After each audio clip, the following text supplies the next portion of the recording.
Bakit? Sa commercial. Ganun Bakit? talaga, no? Parang lapit ko na makuha yung 650,000. Alam mo Yes. kung gaano kakabay si Kay? Oh. Tinawag yung tita niya. Kinakabahan kasi siya. Ganun eh. Ganun talaga yung kabay. Humingi ng rest back. Kinakabahan. Pero siyempre, para sa madlang people Oo. naman yung nilalaro. Sabi nila, panalo mo naman. Oo. Lalong-lalo na sa mga taga Calabarzon. Maraming Yes. Correct. Malay mo, di ba, isa sa kanila ang swertehin? Yes, kasi nga, mayroon tayong bubunutin. Either 5 madlang people, 10, 15, 20 madlang people ang pwedeng mag-uwi. Maghahati-hati sila sa 650,000 pesos kung masasagot yan ni Kay. O pwedeng isa lang. Yes. Isa lang ang mabunot natin. Di ba? May 1 ba? Meron. May 1 ba? Wala bang one? Wala. 5, Walang 20. O, di walang one. Kalimutan Walang one. Walang one. Paki-edit. Para syempre, kung magkano yung offer nyo at kunin ni Kay, pagkahati-hatian din nila yan. Hindi, ako nga gusto ko ng diretso yung si Kay. Yes. Magpapataas ka lang ba ng aming ano? Hindi. Alam mo, sobrang akong fan ng show na to, yung Showtime.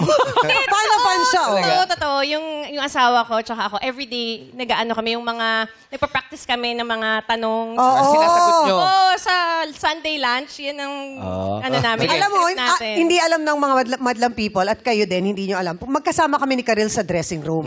So pagpasok ko dyan, Tita Ami, I'm reviewing. Ano nire-review mo for today? Kasi nga baka daw mapili siyang player. So inaaral niya ano yung lugar na kabilang dun sa Mimaropa, sa Calabarzon. Oh, yes. Talaga, Yan, no? oo, inaaral niya. Ang mga anyong tubig. Anyong Correct. tubig. Sige, kung talagang fan ka ng Showtime, sino ko? Sino siya? Chong Bong. Yeah, perfect! Perfect! Tama, perfect! Pero kung ikaw ang tatanungin, Karil, kung merong itatanong dyan, sa tingin mo, anong klase? Anong klase? Tungkol saan? Yung kung Yung saan talagang ako masasagot mahina, geography. Ha? Geography? O kaya lagi yan ang nire-review niya talaga. Nire-review ko siya kasi alam ko mahina ako sa geography. Saan ka naman magaling? Hindi ko alam eh. Sa English. Sa math? to si Kay. Sa math. Hindi. Oh. Sobra kong letter D ang grade ko sa math. Hindi ko pa nasasagot yung mga math question. Okay. Hirap siya sa May math. tutor ako, may tutor. 3 times 4. Ha? 412. Natataranta kasi, natataranta lang. Magaling ka naman pala eh.